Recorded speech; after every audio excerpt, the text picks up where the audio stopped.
तो आज हम एक पॉलिसी का 360 डिग्री रिव्यू करेंगे और जानेंगे कि ये पॉलिसी किन ग्राहकों के लिए सही है। चलिए बात करते हैं HDFC Life Click to Protect Supreme Plus के बारे में। ये एक non linked non participating pure risk premium जीवन बीमा है जिसे व्यापक वित्तीय सुरक्षा, गंभीर बीमारी लाभ और लचीले भुगतान विकल्प प्रदान करने के लिए डिजाइन किया गया है। कुछ पॉइंटर्स जो हैं वो आपकी स्क्रीन पर हैं, आप इसे समझ सकते हैं। देखिए एक एक करके इसे थोड़ा समझते हैं। HDFC Life Click to Protect Supreme Plus policy में लाइफ कवर, अतिरिक्त कवर और साथ ही आय विकल्प जैसे कई ऑप्शंस जो हैं, कई प्लान्स के जो ऑप्शंस हैं वो इसमें दिए जाते हैं।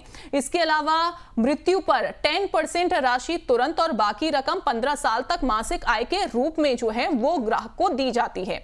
गंभीर बीमारी अगर हो जाए तो उसमें पॉलिसी के तहत जल्दी लाभ मिलने की सुविधा भी इसमें दी गई है कि मान लीजिए अगर किसी तरीके की गंभीर बीमारी हो जाती है तो इस पॉलिसी के तहत आपको जल्दी लाभ इससे मिलेगा। इसके अलावा अगर हम बात करें, देखिए पहले साल के प्रीमियम पर 10% और महिलाएं अगर हैं तो 15% तक की इसमें छूट मिलेगी।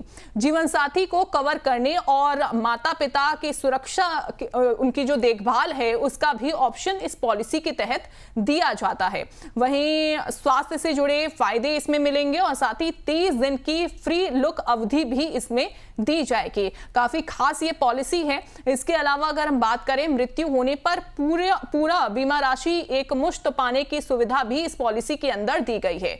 वहीं आकस्मिक मृत्यु, अगर मान लीजिए कि किसी वजह से मृत्यु हो जाती है, आकस्मिक मृत्यु होती है तो उस पर अतिरिक्त बीमा राशि का लाभ भी इसमें दिया गया है। सर के पास चलते हैं, इस पॉलिसी को थोड़ा और विस्तार से हम समझेंगे। Sir, Click to Protect Supreme Plus को ट्रेडिशनल टर्म प्लान से किस तरीके से अलग रखा गया है और ये किस तरीके से अलग बनाता है? जो पॉलिसी है इसके अंदर लाइफ कवर दिया जाता है, प्लस इसमें महिलाओं और विकलांगों के लिए एक अलग से स्मार्ट प्लान तैयार किया गया है और इसमें पॉलिसी अवधि भी 99 ईयर्स तक की रखी गई है। इसलिए ये दूसरे प्रोग्रामों से या दूसरे टर्म प्लान से कुछ अलग है। बिल्कुल। इस प्लान में क्रिटिकल इलनेस की बात की गई है, एक्सीडेंटल डेथ बेनिफिट्स की भी बात की गई है। जो इसका कवरेज है वो कितना उपयोगी है, क्योंकि इसमें कहा गया है, इस पॉलिसी में कहा गया है कि आकस्मिक मृत्यु होने पर अतिरिक्त बीमा राशि जो है वो दी जाएगी। इसमें क्रिटिकल इलनेस को भी कवर किया गया। क्रिटिकल इलनेस का मतलब है कि जैसे अगर किसी व्यक्ति को कैंसर वगैरह या कुछ ऐसी बीमारी हो जाती है तो उसका तुरंत ही उसको सेटलमेंट किया जाएगा। और अगर किसी व्यक्ति का एक्सीडेंटली डेथ होती है तो उसे अतिरिक्त बीमा लाभ भी दिया जाएगा। बिल्कुल। तो ये पॉलिसी की कुछ खासियत हैं। सर, इसमें एक और पॉइंट जो कि हम अभी दर्शकों को दिखा भी रहे थे, मैं चाहूंगी कि जो पॉइंटर्स हैं वो भी जरा स्क्रीन पर आप चलाते रहिएगा हमारे दर्शकों के लिए, ताकि वो इस पॉलिसी के हर एक टर्म को धीरे धीरे समझें भी और साथ ही उनको क्लियर भी हो जाए। क्योंकि आज इस पॉलिसी के बारे में हम बात कर रहे हैं, अपने दर्शकों को बता रहे हैं, इसका हम रिव्यू कर रहे हैं। सर, लाइफ पार्टनर कवर भी इसमें शामिल किया गया है, साथ ही पेरेंट्स की किस तरीके से केयर करनी है, जैसे फीचर्स इस पॉलिसी होल्डर्स के लिए इसमें दिए गए हैं, वो कितने प्रैक्टिकल हैं, आप उसे किस तरीके से देखते हैं? देखिए, इस पॉलिसी का 2 बेनिफिट्स हैं। जैसे लाइफ पार्टनर कवर जो है ये इस कंडीशन में काम आता है कि अगर हस्बैंड और वाइफ हैं और इसमें अर्निंग पर्सन ओनली हस्बैंड है, तो ऐसे समय में हस्बैंड चाहता है कि उसके ना रहने के समय पे उसकी वाइफ का भी लाइफ कवर चालू रहे, तो ये उस तरह एक कवर भी इसमें सपोर्ट करता है। क्रिटिकल इलनेस का भी हमने जिक्र किया था अभी, क्योंकि इसका फीचर भी इस पॉलिसी में दिया गया है। मैं चाहूंगी एक बार हमारे दर्शकों को आप बताइएगा क्रिटिकल इलनेस के बारे में, जो इसमें ऑप्शंस दिया गया है वो कितना ज्यादा खास है? देखिए, क्रिटिकल इलनेस जैसे कई बीमारी, जैसे कैंसर हो गया, हार्ट अटैक हो गया, कई ऐसी बीमारी हैं जिसको ये कवर करता है। अब जैसे कैंसर के कारण किसी व्यक्ति की मृत्यु होती है तो उस समय पे जो नॉमिनीज वगैरह हैं उनको जो इंश्योर्ड वैल्यू उसके ऊपर एडिशनल 10% तुरंत दे दिया जाता है। बिल्कुल। और बाकी क्रम 15 साल तक उनको मासिक आय रूप में दी जाती है और गंभीर बीमारी में तुरंत उसे लाभ भी मिलता है इसके अंदर। सर, क्या आप मान रहे हैं कि ऐसी पॉलिसी, चूंकि अभी हम इस पॉलिसी के बारे में बात कर रहे हैं, ऐसी और भी पॉलिसी जो हैं वो मार्केट में अवेलेबल हैं? जी हाँ, अलग अलग कंपनियों के पास भी इस तरह की पॉलिसीज अवेलेबल हैं। 100% एफडीआई आने के बाद किस तरीके से बदलाव जो है वो देखने को मिल सकता है? क्या इससे बेहतर प्लान्स भी अब आ सकते हैं फ्यूचर में? देखिए, पहले क्या था कि इंडिया के अंदर 26-75% का रेशियो हुआ करते थे इंडिया के अंदर। अगर 100% एफडीआईज आती हैं तो फॉरेन कंपनी को भारत का कोई इन्वेस्टर ढूंढना नहीं पड़ेगा या किसी के साथ टाइप नहीं करना पड़ेगा। वो डायरेक्टली ही लॉन्च होके अपने नए प्लान्स लॉन्च कर सकती है। इससे पॉलिसी होल्डर्स या ग्राहक के लिए ये फायदा हो सकता है कि उनकी चांदी ही चांदी, नई कंपनी आएगी तो नए प्लान्स भी लाएगी। तो इंडिया में जो कंपनियां हैं वो भी अपने कुछ प्लान्स में बदलाव करेगी, और शायद ये भी हो सकता है कि प्रीमियम में भी कुछ कमी देखी जा सके, और प्रीमियम में उनको डिस्काउंट भी अच्छा मिल सके। बिल्कुल। क्या आप ये मान रहे हैं कि 100% एफडीआई होने के बाद से जो इंश्योरेंस सेक्टर है, क्या उसमें अगर हम बात करें रोजगार की, तो क्या वो भी बढ़ सकते हैं? जी बिल्कुल। देखिए आज से 20 साल पहले देखा, जब 20 साल 25 साल पहले देखा तो सिर्फ LIC ऑफ इंडिया ही एक इंश्योरेंस कंपनी थी। बाद में मार्केट में नया बदलाव आया कि प्राइवेट कंपनियों का आना हुआ, तो रोजगार बढ़ा और एजेंट्स भी बढ़े।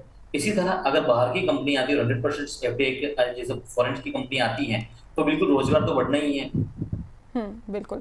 तो रोजगार जो है वो बढ़ सकता है, लेकिन क्या बेहतर प्लान्स मिल सकते हैं? बाहरी विदेशी कंपनियां अगर आती हैं तो क्या वो बेटर अपॉर्चुनिटी, बेटर प्लान्स लेकर आएंगे? जी बिल्कुल। अगर बाहर की कंपनियां आती हैं तो वो ज्यादा डिजिटल फोकस पे करेंगी और नए प्रोडक्ट्स भी लाएंगी।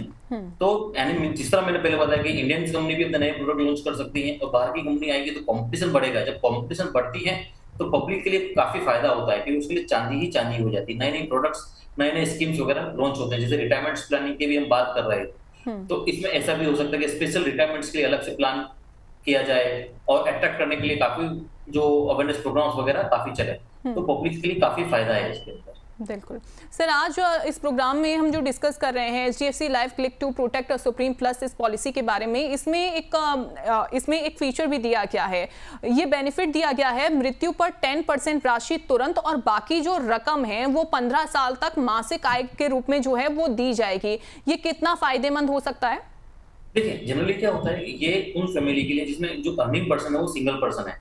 अब अगर उसकी मृत्यु हो जाती है तो फैमिली को 10% तुरंत मिल जाता है। तो यानी अगर आपके घर में से कोई अर्निंग मेंबर चला गया, बराबर है, तो सपोज 1 CR का या 1 करोड़ 2 करोड़ का उन्होंने इंश्योरेंस प्रीमियम लिया हुआ है, कवर लिया हुआ है, तो 10% की रकम उनको तुरंत मिल जाएगी। बाकी की जो रकम है उनको 15 साल तक मासिक आय के रूप में मिलेगी, जिसकी वजह से फैमिली को हर मंथ जो रेगुलर इनकम चाहिए, जो एक्सपेंसेस कवर करने के फंड्स चाहिए, वो मिलते रहेंगे। तो क्या 10% मृत्यु पर 10% राशि लेना सही है, या फिर जो रेशियो है उसका वो बढ़ा दिया जाए, उससे ज्यादा बेनिफिट मिलेगा? देखिए क्या है कि इनिशियली जब किसी भी व्यक्ति का अचानक डेथ हो जाती है तो फैमिली मेंबर्स को फंड्स की रिक्वायरमेंट होती है। तो मेरे हिसाब से 10 या 10% इनफ है। अगर 20% कर दिया तो ज्यादा बेटर है, पर अगर 90% उसको 15 साल तक दिया जा रहा है जो फैमिली मेंबर्स हैं, तो उनको जीवन निर्वाह के लिए काफी फायदेमंद रहता है, बिकॉज बच्चों को एजुकेशन हैं, रेगुलर एक्सपेंसेस है, वो इजीली कवर कर सकते हैं। बिल्कुल। लमसम और इनकम पे आउट जैसे ऑप्शंस भी सर इसमें दिए गए हैं, क्या ग्राहक को ये चुनना सही है उनके लिए? क्या इनको चुनना चाहिए, लमसम चुने या फिर इनकम पे आउट चुने? देखिए दोनों का अलग अलग तरीका है। अगर आप लमसम चुन रहे हैं, यानी अगर आपको कुछ बड़े फंड्स की रिक्वायरमेंट है, जैसे घर का होम लोन क्लोज करना है या कुछ मैरिज फंक्शंस वगैरह के लिए ज्यादा बड़ा फंड चाहिए, तो आप लमसम ऑप्शन चूज कर सकते हैं। पर इस तरह का प्रॉब्लम नहीं चाहिए और आपको दूसरा कुछ प्लानिंग है ऑलरेडी, तो मंथली एक्सपेंडिचर कवर करने के लिए आप रेगुलर इनकम पे आउट्स में जा सकते हैं, जिसकी वजह से आपको एवरी मंथ कुछ ना कुछ फिक्स एक इनकम आती रहेगी, जिसकी वजह से आपका जीवन निर्वाह आसानी से हो सकता है। बिल्कुल।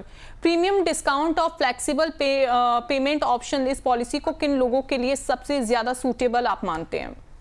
देखिए प्रीमियम डिस्काउंट और फ्लेक्सिबल पे, इसमें दो तरह के, जैसे वुमेन्स के लिए इन लोग ने जो 15% तक डिस्काउंट दिया जा रहा है, प्लस अगर आप ऑनलाइन पेमेंट्स करते हैं तो 5 to 10% तक भी डिस्काउंट दिया जा रहा है इसके अंदर। और फ्लेक्सिबल पे से आप आपके प्रीमियम का फ्लेक्सिबल पेमेंट से मंथली मोड पे जाना है, क्वार्टरली ईयरली मोड पे किस तरह जाना है, वो भी आप अपना ऑप्शन चूज कर सकते हैं इसके अंदर। बिल्कुल।